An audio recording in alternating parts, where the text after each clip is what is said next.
Hello and welcome to the Fire Officer Project podcast, a show where we will discuss and learn together about topics specific to the American Fire Service. Come along as we explore areas such as firehouse traditions and culture, the fire family life, leadership, as well as getting yourself ready to be the company officer. This show is for everyone from the rookie firefighter to newly promoted officers.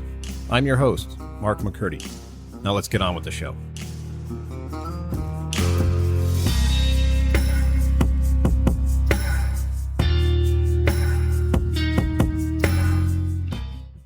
Hello and welcome to episode 19, titled The Mission. Pretty straightforward, I think.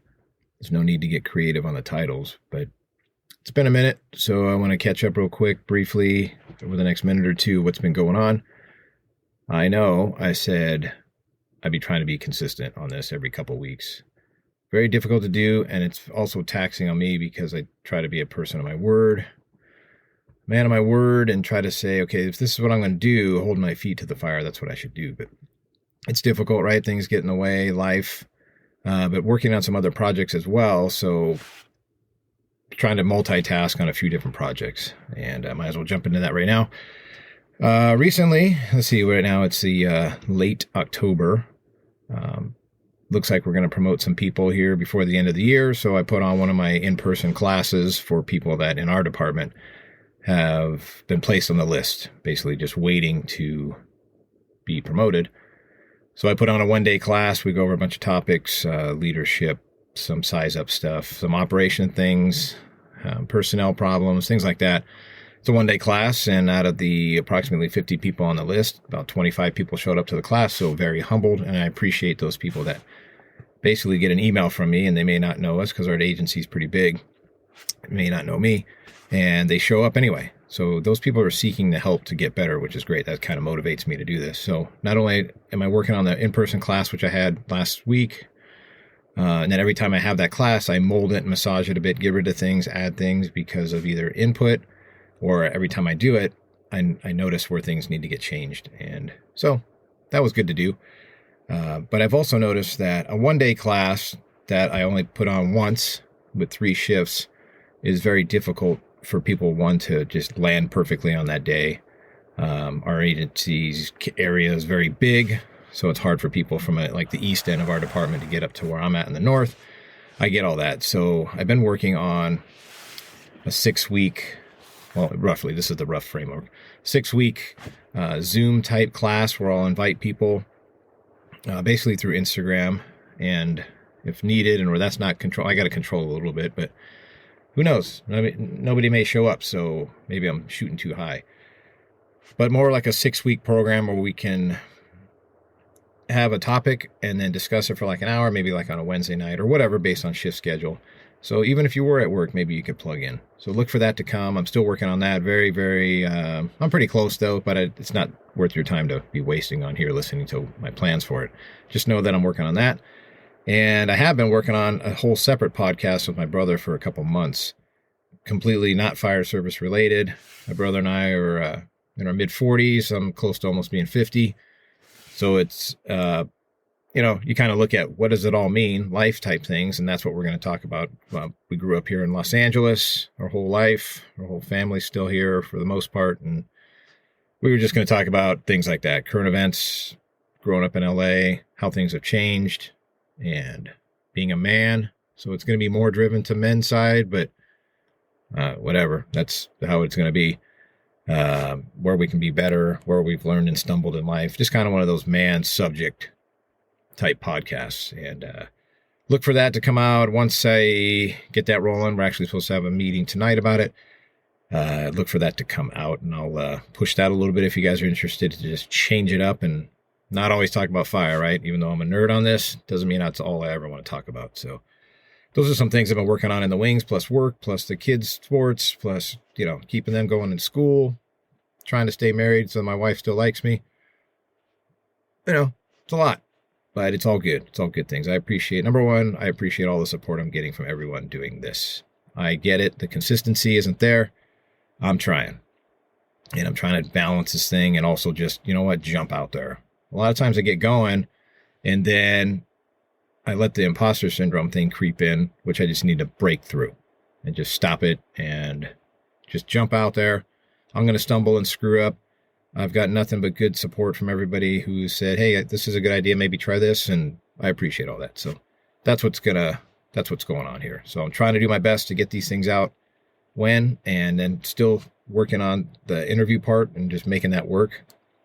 I need to get consistency and get a few things worked out before I just start randomly asking people to be on this. And I'm trying to get on other podcasts as well, and things like that. So on top of trying to put together a whole nother side motivational type speaking thing, I've done a few events at high schools, middle school to high school, basically talking about life and life experiences and giving your little 2 cents about trying to keep kids on the straight and narrow. So I'm also working on that. So juggling a few chainsaws, but it is motivational. And, the older you get, sometimes you feel like the clock's ticking even faster.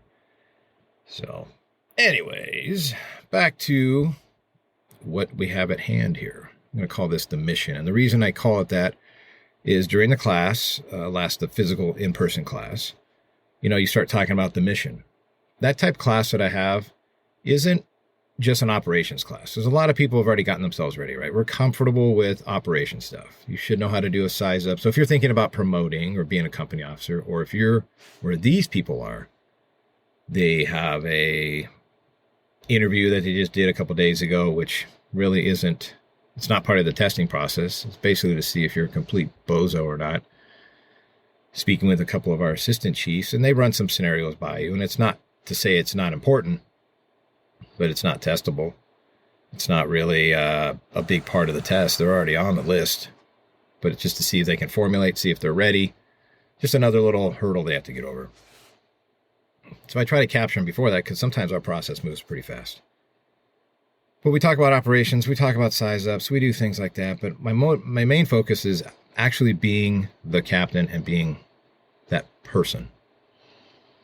And I joke about it in the class, but if you were to be brand new captain, show up on a fire, flames through the roof or out a front door or whatever scenario paint in your head, and this can work for all departments, the size doesn't matter, paid volunteer doesn't matter. If that first person shows up, completely craps the bed and doesn't even do a size up, or just says house with fire because they're just panicked or just in a tight, something happened, what's going to happen? The next rig's going to show up. Maybe it's not a combination of new people showing up, but we're going to adjust and we're going to make that incident happen and we're going to put the problem to bed. Now, is something going to be said to you later? Sure. But we're not going to stand there on our hand or sit on our hands and let this person just keep floundering, right? We're going to pick each other up and we're going to go from there. So we kind of talk about that stuff, but we also talk about just running your firehouse or whatever part of the fire service you're in, and you have this company officer title. We're talking about being a person and mingling with other people and how do you build your team stronger and things like that. And when I talk about these things, myself kind of coordinating it, but with 25 other people with varying levels of experience and age, I get a ton out of it too, because I haven't been able to work at every station, been under every scenario. I always harp on experience, and I'm going to talk about that again here. And even if you don't have experience in that exact scenario that you get put in, you go through life and you use the Rolodex, right? Or the slide carousel, which some people now are going, what the hell are you talking about?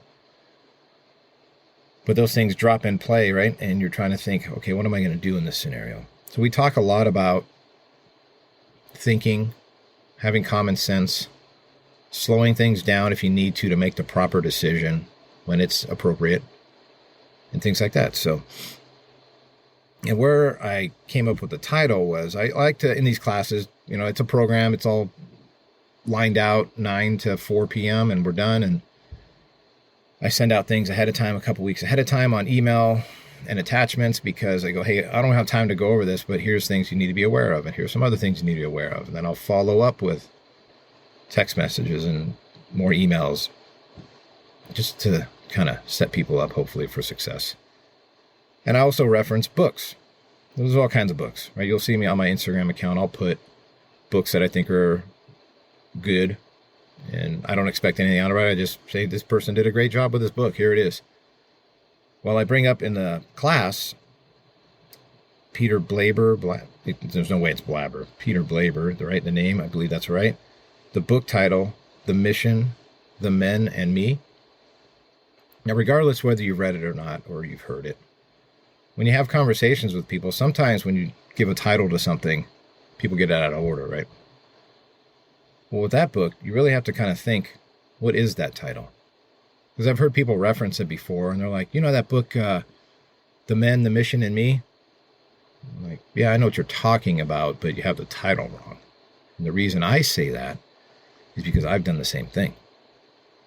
So the reason I bring this up is we're going to talk about the mission. What's the number one goal in the fire service that we're here for, regardless of what piece you're operating in? What is it? It's the mission. And sometimes when you ask people, especially people that are going to be new company officers, or maybe ones that have been one for a while and now they're kind of stuck in their ways, or that's just how the underlying character of them is, you ask them and they go, well, no, the men. Now, when I say the men, you know what I mean. I'm encompassing everyone. This is just a title of a book and a reference. So I'm not going to constantly say the men, the people that, no, you understand what I'm saying. It encompasses everyone, male, female, firefighters. This is the scenario I'm using, even though this book has to do with military. I'm just going about the title. You ask people and they go, no, the people, the men. They're the most important, then the mission, and then me. Everybody always seems to get the me part last at the end because they don't want to look like a jerk off, because they're like, oh no, I'm more important. Especially when you're in a leadership thing, you're always going to get that right. You're always going to get I know the me part is last, but the first two get twisted sometimes. The mission, the men, then the mission. You need to straighten that out as a company officer and know it's always the mission. Now, some people right now are already biting their lip or talking shit through the radio or yelling in their car. You know what I mean? When it comes to safety and things like that, of course, your personnel are the number one priority over, I'm not going to just push somebody into a house fire and go, well, that's what they signed up for. If they make it, they make. No, of course not. Overall encompassing, within reason and safety, it's always the mission. Then it's the people or the men that work under you, or whatever you want to call it, of their convenience, and then it's your convenience. But we're always here for the mission. And I'll explain why that part is true and how that encompassing part of the mission, how you know it's true. So, what is the mission of the fire department? It's universal to every department, I feel. Small, big. I've worked for a small department, I've worked for a 3-station department, and I've worked for this current agency I'm in, nearly 180 stations. Two different aspects, right? Two different things, but it doesn't matter when it comes to size when you're talking about the mission of what the overall goal of the fire service is. And from the day it was even invented or started, or however you want to, born out of whatever, hundreds of years ago to the current day, it's universal. Big, small, combination, paid, volunteer. Everybody does the same thing for a reason. Some departments have very strict rules, right? You have like minimal EMS, or we don't do hazmat, or we don't transport, or whatever. You can give us everything under the sun. But overall, there's a reason it says fire department on our rig. Ultimately, we're there for the fires. Now, do we go on as many as we want to? Probably not. But we also don't want to see people getting killed, burned up, their stuff get burned up. But we are here for a reason, right? It's like a giant insurance plan. But ever since the initial fire department, like some departments have changed their name, right? To rescue services or some creative thing. But for the most part, everybody still thinks the fire department. But now we get called for everything, and even that is department specific on what they'll say. Well, beyond fire, EMS, life-threatening emergencies, we kind of filter out what we will go on and what we won't go on. I happen to work for an agency that it appears, I've never worked in our dispatch, but it pretty much appears we go on a lot of things that people call that go, why are you calling the fire department for this? But what do? We're public servants and we go help. Part of the mission. Okay, I get it. Then I speak with other friends from other departments. They're like, yeah, we don't do that. We don't go on these type calls. We don't go on this. And they are not life-threatening calls, so I'm not even going to go down that road. But at our agency, we seem to go on a lot of things that not even in our wheelhouse, where even the public goes, what are you guys doing? When they come out, right, the nosy neighbor, and you tell them, like, I don't know, your neighbor has a raccoon stuck under their solar panel. And they say, why are you guys here? Internally, I'm saying, yeah, good question. But we are here to serve the mission. And that's not a made-up call. I've been on that call. And I guarantee all of you are thinking of calls that you've gone on too. Similar situation, right? So we don't need to go down that crazy road. But we really don't filter those calls, right? We just go. We just go to help people, and that's what we do. Right? You hear it all the time. Well, that's why people like you guys, because you come out and help people with whatever they need. So, okay, sure. But we even go beyond that, right? Like you look at Instagram and sometimes we make fun of it like, oh, cool. Does it really necessary for this department or agency to post, hey, look at us. We pushed a car out of a disabled vehicle out of the intersection.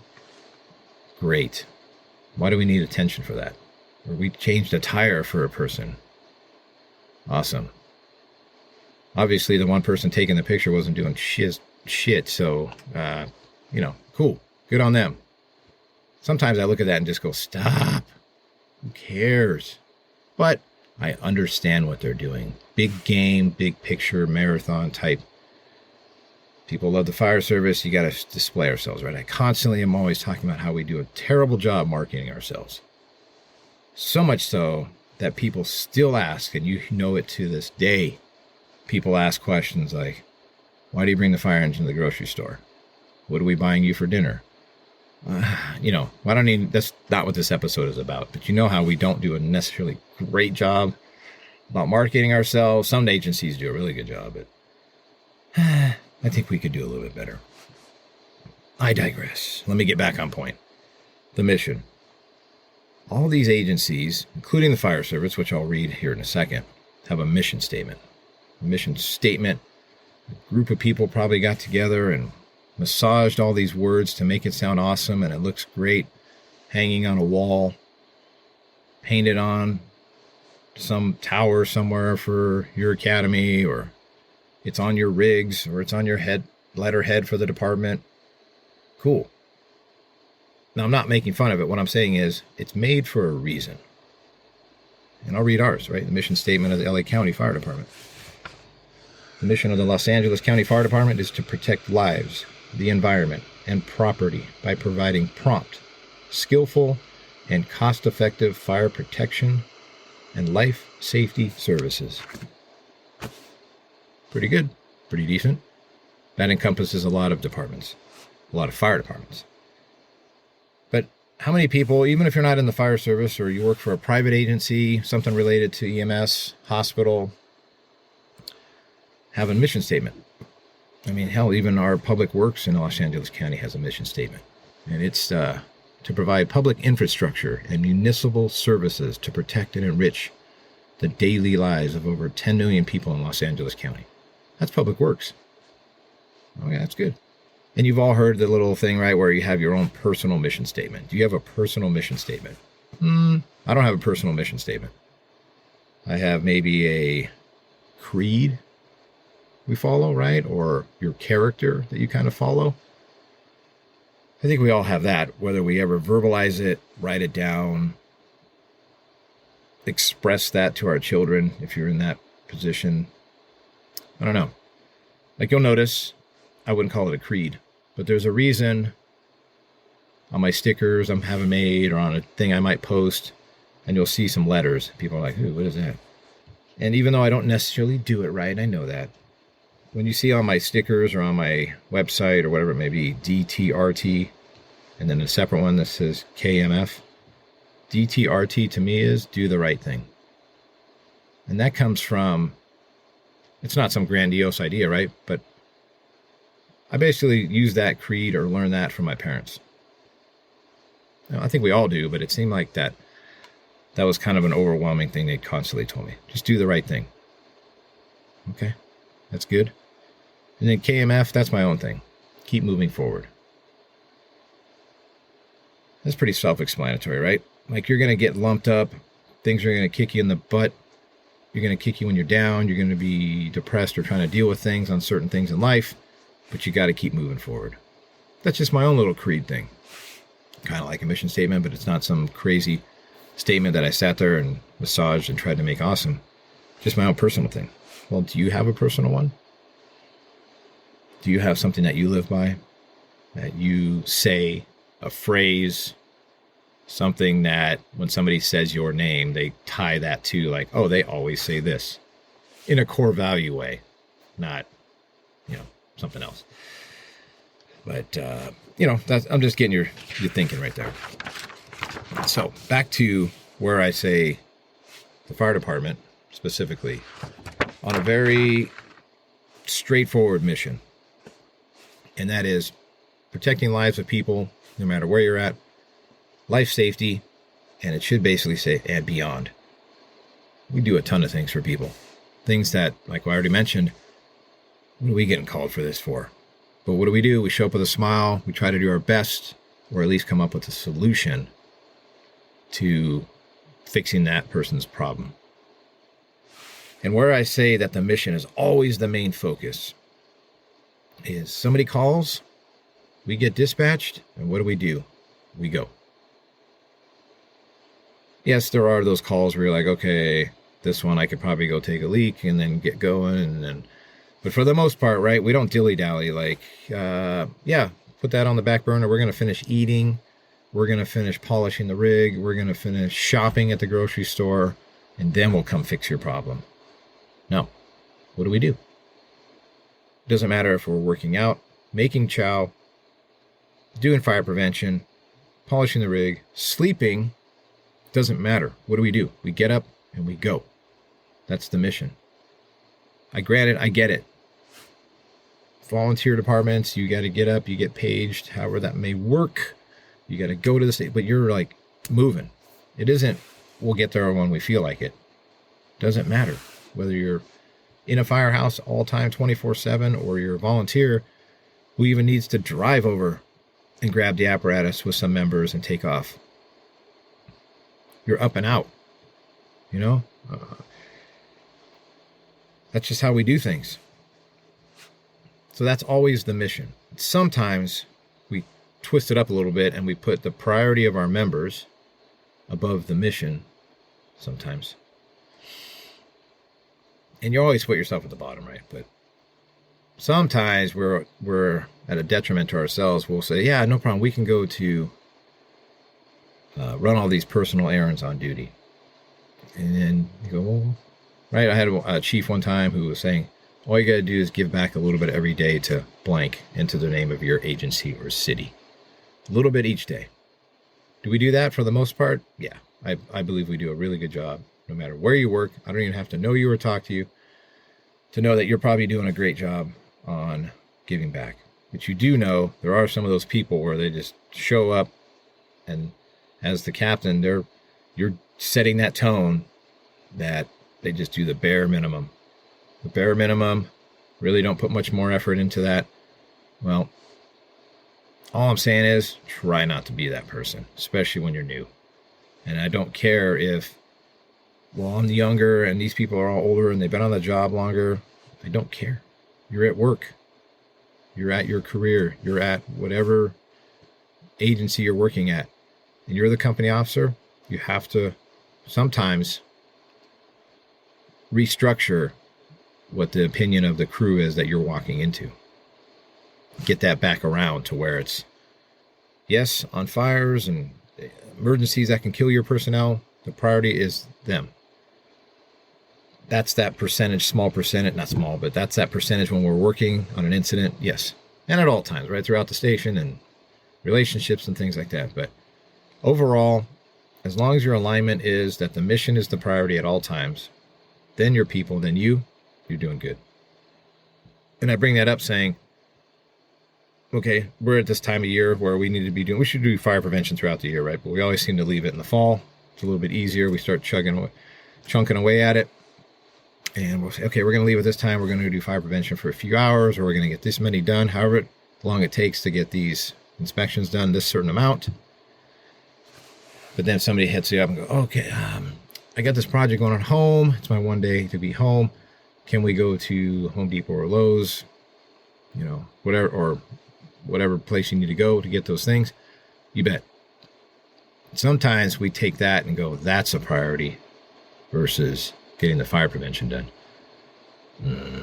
That's what I'm talking about, where we sometimes twist up or cloud the mission over what your people want.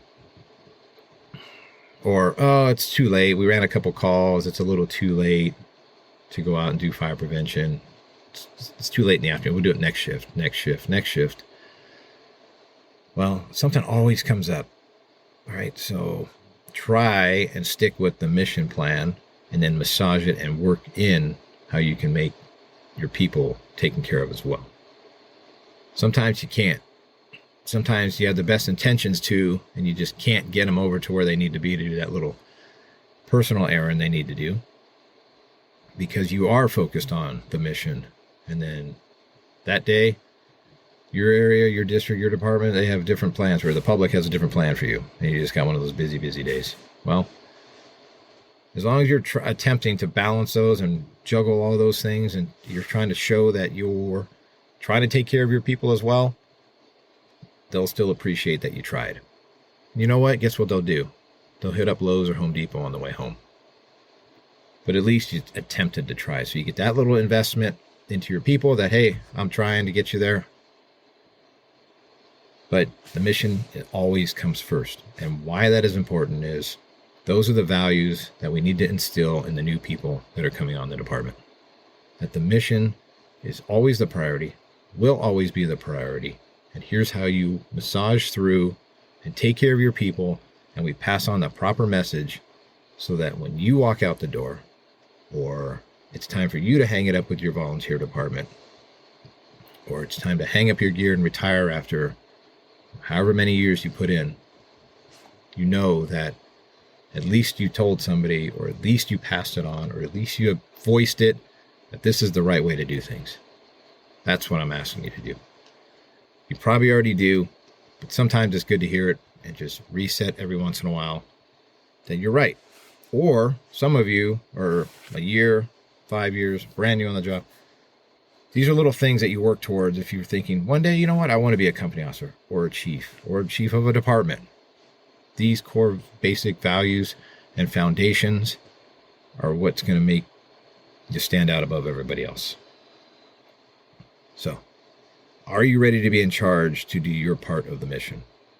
It isn't about being Captain Good Times.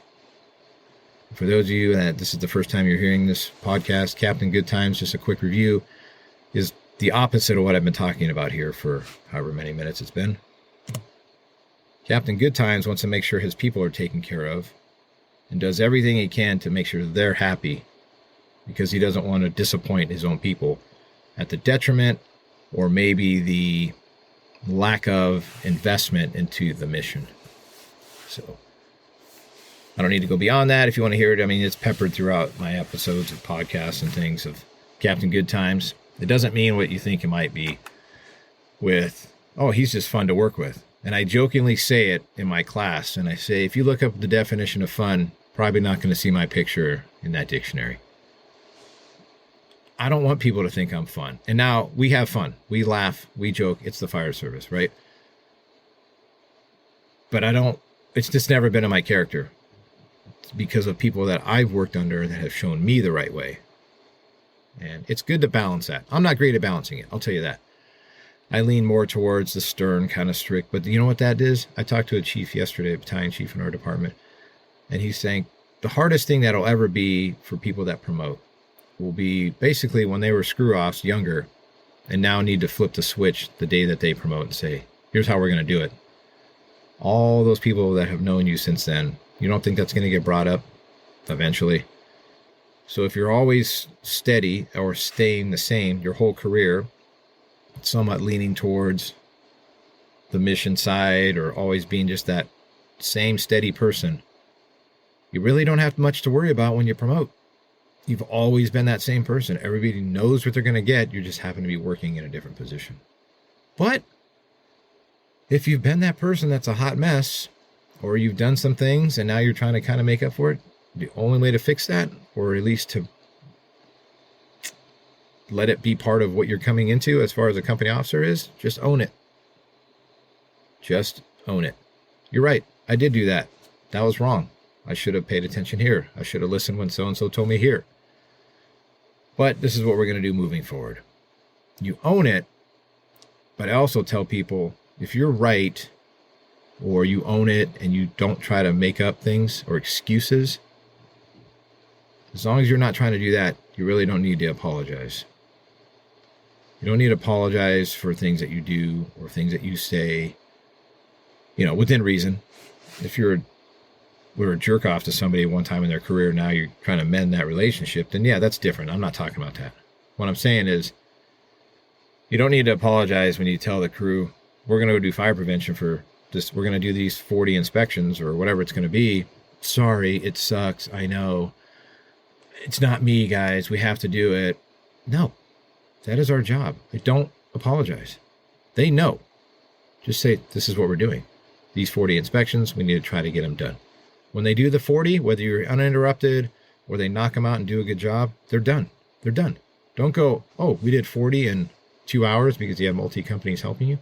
Let's go back and get 20 more. Don't do that. Unless you're way behind, then you screwed up estimating how many you needed to do. If you go back and say, let's grab another 30 or 20, now you can massage it. But if you do it once or twice, you probably get away with it. But if you do that consistently to people, they're going to get a little pissed. I don't want to get off track too far, but so one other thing that was brought up in the class was there was almost this feeling that as a new captain, you had a grace period when you start. That you wouldn't expect as a new captain to be handed, one person even mentioned an IC position, but I go, if you're thinking that, you might need to go out the door now. You're not ready, because you can't control that. You're first in, you need to be running the incident, depending on how your department does it. But if you're first in, you're right, size up, you're running it, you're the incident commander. You need to be ready day one for that. Zero excuses. Don't ever think that everybody's just going to give you a grace period of, oh, well, you don't have to run it even though you're first in. No, well, crap. Now that's extreme, but that you're not going to get some big position operations. You're running an incident for a bit, a division and a brush fire. I'm not going to open that can. But we do have some people that think, oh, I'm not going to be given that task because I'm a new captain, and people think about that. Yes and no. If it's some massive thing with, they're just throwing you in the deepest end of the pool possible, yeah, you're probably not going to get handed it. But if it's something that's just bread and butter that you should be ready for, you should be ready to go as soon as that phone call is about to happen when you're promoted. If you're on a list to be promoted to captain or company officer, or whatever it is called in your department, you need to be ready to go like now. Will you be great at it? No. But do you have the understanding of what you should accomplish, or at least the path that you should be on? You bet your ass. If you're thinking that people are going to give you some grace period or take you under their wing after you've got the bugles on and you're sitting in the right front seat, you're setting yourself up. I'm telling you right now. You have to be ready at least to a minimum standard. And people go, well, I took the test, and the test sets the minimum standard. No, it doesn't. You all know, you've seen tests and lists where the good person's on the bottom and a person you're like, oh, are you kidding me, is on the top, because the top person took all the classes and did all the things and jumped through all the hoops and kissed all the ass and did all the things. But you go put them in an operations setting, good luck. They look like shit. You know that's true, and it's coming from a person who's seen it, has done it. And I'm not trying to flex on anybody, but I'm just trying to give you the truth. That you're going to stumble and fall. You bet your ass. The first time I got handed a division was on a 60-acre brush fire, northern LA County, with fire running at houses, and I got tossed the division. from an IC of another captain. That's how we do it. It isn't division qualified. I'm not going to go down that path. It's just you're handling an incident or a piece of a fire that's getting set up while higher authority people come in, or people with more experience can come in and relieve you. But we can't wait for those people to start putting the problem to bed.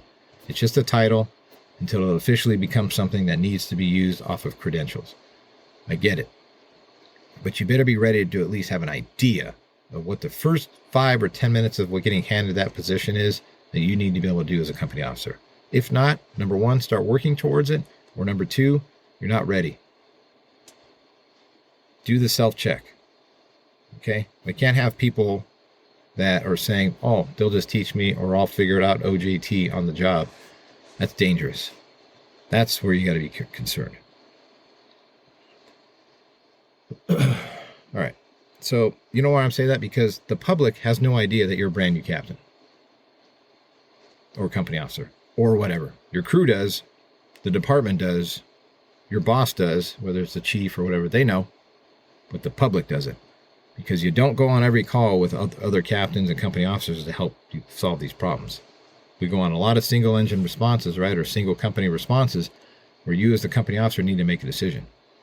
Now, do you lean on your personnel who may have some honed in experience on a certain thing that you're dealing with? You bet. You should consult your people. You should know their abilities, their capabilities, their previous history. That's a whole different animal. But ultimately, it comes down to you as the company officer. You're asking to be put in that position to make those decisions.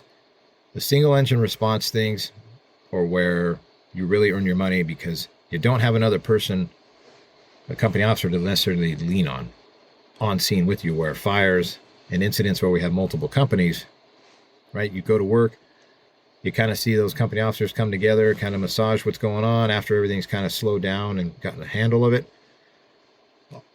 All those other company officers are helping the new one to help let them understand as a group, but not in single engine response things that you need to handle. So you have to be ready. Now, can you be ready for everything? Of course not. But you better have a good idea of the bulk meat and potatoes of what your daily job is going to be based on where you work or the potential for what you have to be put into. All right. So like I said, the public doesn't know. We don't have something on it that says, hey, I'm new. I'm a company officer. Take it easy on me. They don't care. They need you. They called you. I don't care if it's something massive and major or something minor that you're going, why are we even here? They're not looking to go, well, how much time on the job do you have? They don't want your resume. They want you to fix the problem. So how do you fix that? You get with a mentor that's going to help you, or you start making yourself aware, or you play the longer game of promotion. You start paying attention to these little things. You start asking questions of your company officer. How did you come to that decision? Or how did you figure this out? And you start making those little deposits into yourself by asking questions. People will help you when you ask a question. But I will never go to hey guys, you know how I came to that decision? I will never say that, right? None of us say that. But if somebody asks, I'll be like, well, here's how I check things off in my head. Here's how I've been taught. Here's the policy for the department. You use all these combination things together to make the right decision for the public to support the mission, whatever it may be. All right.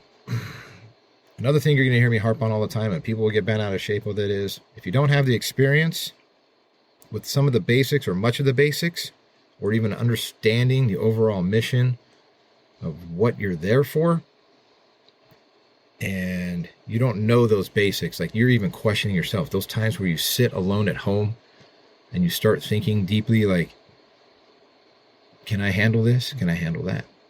Now, I'm not saying spin yourself out of control and paint yourself into a corner or what if everything to death, because I think that's BS when people do that. If you what if everything to death or put all these scenarios, a plane crashes into a school bus on the way on a freeway, come on. That's not, what I'm talking about, extreme. But you need to sit there and think, how ready am I? And how do I get better? Who can I talk to?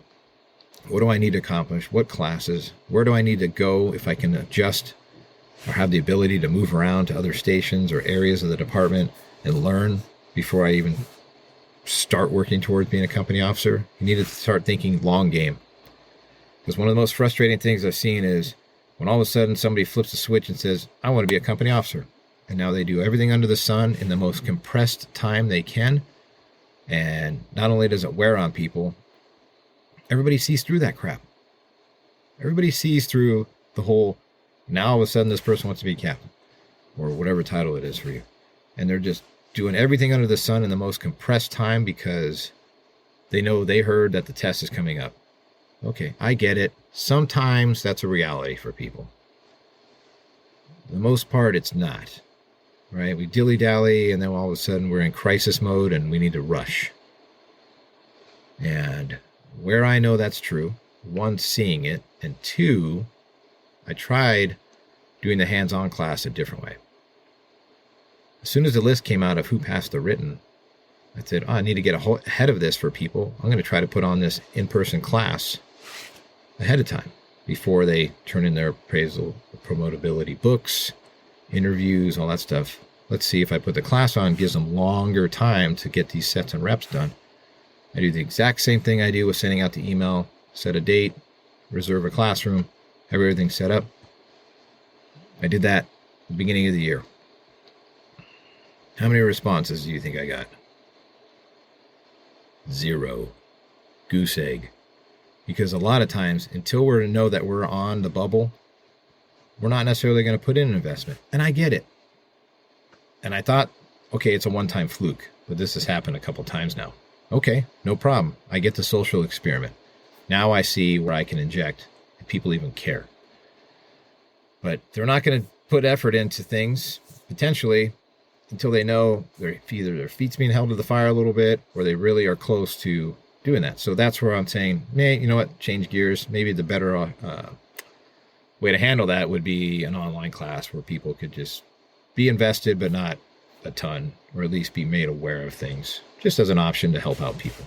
Anyways, but if you don't have those basics and you're not understanding this mission part, then I'll just tell you right now, you're not ready. You're not ready to promote, which is fine. Just have a soulful reality check to say, am I ready? Well, if I don't feel like I can even handle the basics, don't put yourself in that situation. But find a good mentor, expose yourself, put yourself out there, do some self-reflection, studying, classes, asking a bunch of questions, and long game it a little bit and get those sets, reps, those experience, because that's the biggest thing to me. The experience will never replace taking a class or somebody talking at you, as in my class, about a scenario one time, one day. That'll never top straight up OJT experience of you screwing up or learning, mostly learning, right? And keeping that for in the future when you do promote, you're going to have more of a solid foundation to stand on. The most part that we give of grace period for people when they're new is probationary firefighters. As soon as those people come on the job, what do? We give them pretty much a grace period, more so than you'll ever get in any rank as you promote. Because we always go, well, they're new. Well, they're new. They don't know anything about the fire service, which maybe is true, maybe isn't true, or right. A lot of the stuff that people do before they come in the fire service, you can kind of contribute to our job somewhere, but it is a very honed in, skillful profession. So we give a lot of grace period to new probationary firefighters. How much grace period do we give to people when they promote to driver or apparatus operator or captain or even chief? How much of a grace period do we give? We really don't, because we go, well, they've been on the job so many years, they should know that. They should know. You're right. So once you get past that probationary period, there's a reason you're on probation, because you can get fired. You're even on probation right when you promote. And people have been demoted in our department, and probably in yours maybe. Or maybe they should be. You're thinking right now, nobody gets demoted, but they probably should be. Okay. Because you're on probation there, or they just know they're not ready, or they're having a tough time. You know, that's an individual thing. I'm not going to talk about that, but all right, let me look here before I keep going. All right, so hopefully that kind of stuff has helped you, and you're probably going, yeah, I know some of this, but or maybe you know all of it. But it is a good refresher. Sometimes it's good to just hear it from somebody else. You got to take the time to seek out the knowledge. Experience, like I said, is going to be the number one way to learn, with things like classes and drills and simulations being a good secondary way to learn. Ultimately, experience. And you're not going to be able to cover everything, right? Like I tell people all the time, I'm not a hazmat person. I don't know all the ins and out details of being on a hazmat squad because I haven't gone to that training yet. But I do have a basis of awareness level, and there's a policy, right, that our department follows, your department follows. You better know that. You better know that kind of stuff, how to set something up, and then you bring in the experts. But if you have no clue what's even how to handle page 1 of something, start working towards that. Okay, so nobody, like I said, nobody's going to just come to you and say, they may say things like, you should take the test. Or are you going to take the next test? But they're not going to come to you with a thing and go, here's how we're going to get you promoted. Maybe that's happened to you, and that's good. But it probably came from you opening that door. So remember, if you want help, seek it out. And go to the people that aren't going to just tell you what you want to hear. Oh, you're good to go, buddy. No problem, because they don't want to hurt your feelings because you're friends with them. Maybe find that person that you kind of have an acquaintance with, but you respect how they do things. And you look at how they are as a person, and you sit down with them and say, can we have a conversation? I want to promote. I kind of like your style here, and I, respect how you do things. Would you be interested in sitting down and just telling me a few things? That's something you might want to do. Now, it's always good to bounce things off friends who will tell you the truth. A lot of times that'll happen, but it's also nice to get both sides so you're more well-rounded on what the truth is and what really is going on. And then, let's see. All right. I tell people all the time, don't be in a rush to promote. Don't be in a rush. Just because you see so-and-so get promoted or promote or be on the list, and you're like, well, that person's got less time on than me, or they don't know as much as me, or whatever you may say to yourself to make you feel better, don't be in a rush. Do what works for you.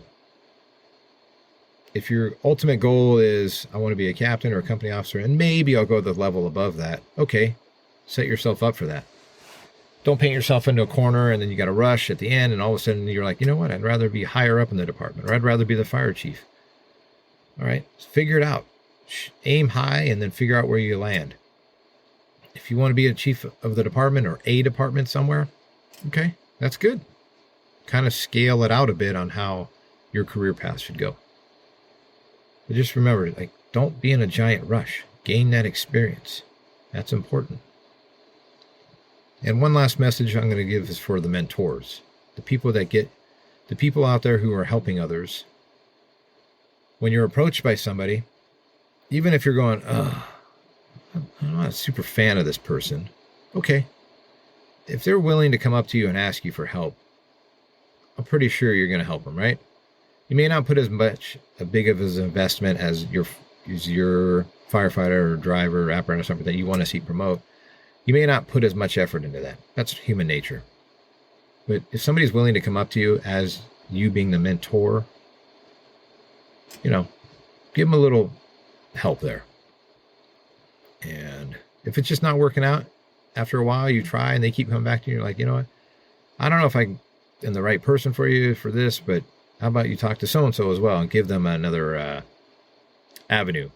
But for the most part, right, if somebody's willing to come up to you, they've thought about it. It also charges you a little bit to say, okay, I'm willing to help this person. But as the mentee, or however you want to say, is the person who's looking to promote, you better come in with a plan or an idea or some kind of thing. You walk up to somebody and just say, yeah, you have the balls to say, will you help me? Sure. But if you've done nothing to get yourself even to speak the same language of what's going on, you're setting yourself up.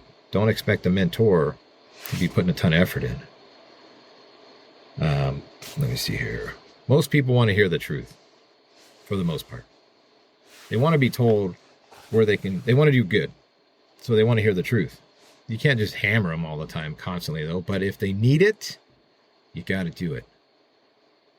you can't just be kicking them while they're down and everything. But if they're willing to come to you and ask for help, you need to push them, and you need to give them the truth. Don't sugarcoat stuff. Say, no, that's not right. Here's how you do that. And then when they do it again and mess up, no, that's not right. Here's how you do that. With tact and within reason. Because I'm pretty sure we have a profession that could kill us. So as much as we want to try to sugarcoat and say that, certain things we just want to look like we know what we're doing because of what we're trying to build or what's stepping off the rig, great. I don't care about that. I know sometimes we get clouded with that mission of we care more about what the rig looks like of the personnel versus the abilities. But you know what? Sometimes you just got to make those people and help them just come along and learn and see where you end up. And sometimes people need to be fired. I don't know what to say. Because we do have a profession where you can get killed. Right? I can get killed driving to work one day. All of us, something can happen. We do have a profession that lives a little bit more on the dangerous side. So whatever you're given, whatever personnel is put in front of you, do your best to help them as the mentor. And sometimes it can be difficult, but you're asking to be in a position of a company officer to do the right thing. And if you're struggling with it and it's not panning out the way you need, ask for help. Even as the company officer, when you've established, even today, I've been company officer for 7 years. I still have 7 more years to work. Doesn't matter, right? If I get into a jam or something that is just not quite right, or I want a second opinion, you bet it, I'm going to ask for some help. I'm going to ask an equal, or I'm going to ask somebody who has expertise in what I'm trying to figure out or accomplish. I'm going to bounce it off people. So ultimately, we do the best we can to support the mission. A lot of that has to do with bringing people along, helping people, being good to each other, and passing on the knowledge you have, and not turning your head and going, well, that's not right because they're not doing this, or so-and-so shows up all the time without shaving, and then by noon I have to say something to them. We can have every scenario under the sun, and that's not necessarily part of the mission, but the way we look is part of the mission. Ultimately, we're there as company officers to handle emergencies, but we're also there to nurture and take care of our people. I wouldn't say most of the time, but for the most part, you're asking to be put in that position because you feel that you're ready and you want to take care of people. That's what this whole job is, too. Taking care of your personnel, with the main focus being to support the mission. So I hope that some of this maybe rang true to you, or you got a couple nuggets out of it, or whatever it might be. Know that I'm working on a bunch of stuff still, trying to get this balanced out and stay as consistent as possible. I know you've heard me say that for a couple years now, and you're probably going, this is a joke. I don't even listen to this guy because he's not consistent. But believe me, I have things working here. I'm trying to balance and juggle chainsaws every once in a while, but this is what the best I can do so far, and trying to push forward. If you have a topic idea or subject matter that you want to talk about, or if you just want to connect and just talk on our own personally, I'm down with that. There's ways to do it on the website, thefireofficerproject.com. You can send an inquiry there. Instagram, if you have that, has my link to way to send me a message. And yeah, I think there's even a way to connect off a podcast. I always put the links to everything there at the bottom of the podcast. So I put the email, and I put the website, and then all the social media stuff at the bottom. So if you need to, scroll down to the bottom of the page of whatever platform you're using and click on that hyperlink there and get in contact with me. I hope you have a good Halloween, if that's a big thing for you. We'll try to put out something before Thanksgiving, so if something comes up and that doesn't happen, have a happy Thanksgiving with your family, or be safe at work, and we'll go from there. Once again, thank you very much for your support. I hope you got something out of this. And remember, keep moving forward.